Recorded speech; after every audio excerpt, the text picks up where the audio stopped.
जय जिनी दोस्तों, welcome and welcome back to my YouTube channel. अगर मैं तुमसे पूछूं कि वेट लॉस करना इतना डिफिकल्ट क्यों लगता है, तो फिर मोस्ट ऑफ द लोग यही बोलेंगे मेरा मेटाबॉलिज्म स्लो है, या मेरे पास टाइम ही नहीं है, या फिर बहुत लोग बोलेंगे मैं तो कुछ भी कर लूं मेरा वेट ही नहीं गिरेगा। लेकिन सच बताऊं, वेट लॉस का सबसे बड़ा प्रॉब्लम ना वर्कआउट होता है और ना ही डाइट होता है।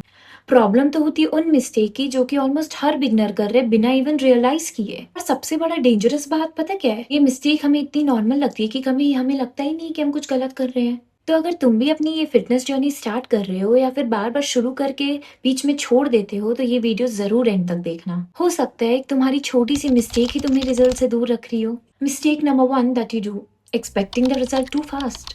आज जिम ज्वाइन किया, कल वेट मशीन पर चढ़ गए, और जब वेट सेम दिखा तो सारी मोटिवेशन ही खत्म। हम इंस्टेंट रिजल्ट की जनरेशन बन चुके हैं।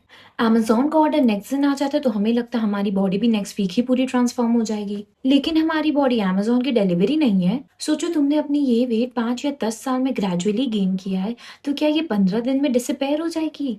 नहीं ना। फिटनेस कोई स्प्रिंट थोड़ी है, ये तो एक मैराथन है।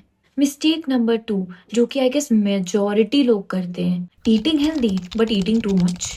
लोग बोलते हैं मैं तो सब हेल्दी खाता हूँ, ओट्स खाता हूँ, ड्राई फ्रूट्स खाता हूँ, पीनट बटर खाता हूँ, स्मूदीज लेता हूँ, सैलेड्स खाता हूँ, सब हेल्दी। लेकिन व्हाट अबाउट द क्वांटिटी? उसका कोई हिसाब ही नहीं। आखिर हेल्दी फूड भी तो कैलोरीज रखता है, अगर उससे भी रिक्वायर्ड क्वांटिटी से ज्यादा खाओगे तो फिर वो वेट लॉस को तो रोकेगा ही ना। हेल्दी और वेट लॉस दोनों सेम चीज नहीं होते हैं। Mistake number 3 is depending only on exercises.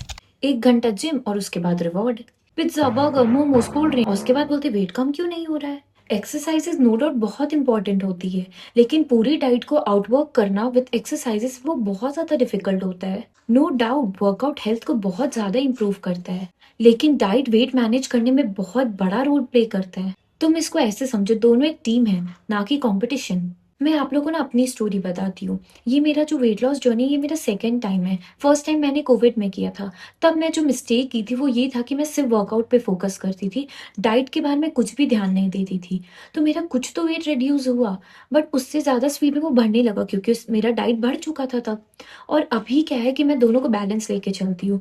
मैं वर्कआउट भी कर रही हूँ, स्टेप्स चलती हूँ, और साथ में मैं हेल्दी डाइट भी लेती हूँ। Healthy diet but portion control में। ये नहीं कि मुझे हेल्दी डाइट मिला तो मैं ज़्यादा खा रही हूँ, उसी पे मैं सही क्वांटिटी में खाती हूँ। तो इस बार दोनों के बीच में बैलेंस लेके चल रही हूँ। तो उससे मुझे ये पता चल रहा है कि ये ज़्यादा बेटर ऑप्शन है एज कम्पेयर टू जो वो वाला मैं करती थी। क्योंकि भाई मैं जितना खाई मैं उसे वर्कआउट के थ्रू उतना ज़्यादा करके नहीं निकाल सकती हूँ। If someone will ask me to workout for around 4 hours, I won't be able to do that.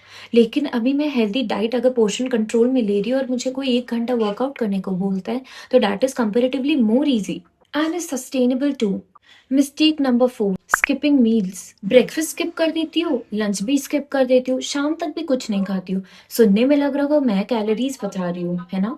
लेकिन रियलिटी, शाम के बाद इतनी भूख लगती है कि जो सामने मिलता है वो खा लेती हूँ। कभी कभी तो नॉर्मल से ज्यादा बॉडी को पनिश मत करो, उसे नरिश करो। Mistake number 5, comparing yourself to others. Instagram खोलो, किसी का 3 मंथ्स में ट्रांसफॉर्मेशन, किसी का 6 पैक्स, किसी का ग्लो अप, और फिर हम सोचने लगते भाई मेरे साथ ही लगता है प्रॉब्लम है। लेकिन तुम उनका हाईलाइट रील देख रहे हो और अपनी रियल लाइफ को कंपेयर कर रहे हो। हर बॉडी अलग होती है, हर की लाइफस्टाइल अलग होती है। ये जो कंपैरिजन है ये तुम्हें मोटिवेशन नहीं, सिर्फ और सिर्फ फ्रस्ट्रेशन देता है। Sixth is believing every fitness trend. कभी डिटॉक्स ड्रिंक, कभी फैट बर्निंग टी, कभी एक नया डाइट प्लान, या फिर कभी मिरेकल पाउडर। फिटनेस इंडस्ट्री का तो बिजनेस ही इस पर चलता है। लोग क्विक फिक्स चाहते हैं और क्विक फिक्सेस ही तो सबसे ज्यादा बिकता है। और सच, आज भी बेसिक ही काम आते हैं।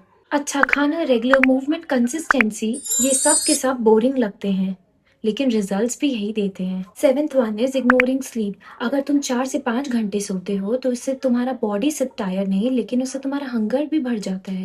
क्रेविंग्स इंक्रीज हो सकती है, वर्कआउट वीक लग सकता है, और फिर इससे नेक्स्ट दिन डिसिप्लिन मेंटेन करना और डिफिकल्ट हो जाता है। कभी कभी वेट लॉस किचन में नहीं लेकिन बेडरूम में ही इम्प्रूव हो जाता है। 8th 1 is letting one bad day become a bad week. एक दिन पार्टी हो गई, थोड़ा ज्यादा खा लिया, अब तो भाई पूरी डाइट ही खराब हो गई। कल से शुरू करूंगा, कल फिर मंडे बन जाएगा, और फिर नेक्स्ट मंथ। एक मील तुम्हें ओवरवेट नहीं बनाता, वैसे ही एक हेल्दी मील तुम्हें फिट नहीं बना देता। जो चीज मैटर करती है वो है कंसिस्टेंसी।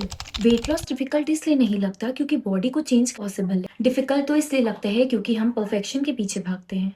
और फिर इससे हम लोग कंसिस्टेंसी को छोड़ देते हैं। तुम्हें परफेक्ट डाइट नहीं चाहिए, तुम्हें परफेक्ट वर्कआउट भी नहीं चाहिए, तुम्हें परफेक्ट बॉडी भी नहीं चाहिए। बस तुम्हें एक ऐसी लाइफस्टाइल चाहिए जो कि तुम 10 दिन नहीं बल्कि 10 साल तक फॉलो कर सको। और याद रखना, फिटनेस में सबसे बड़ा ट्रांसफॉर्मेशन तुम्हें मिरर में नहीं दिखता। वो दिखता है जब तुम बहुत ज्यादा एनर्जेटिक फील करते हो और जब तुम्हारा कॉन्फिडेंस बढ़ता है और जब तुम खुद पर ट्रस्ट करना शुरू कर दे तो वही सबसे बड़ा विक्ट्री है। अगर वीडियो पसंद आए तो इसे लाइक करना, चैनल को सब्सक्राइब करना और अपने दोस्तों के साथ जरूर शेयर करना।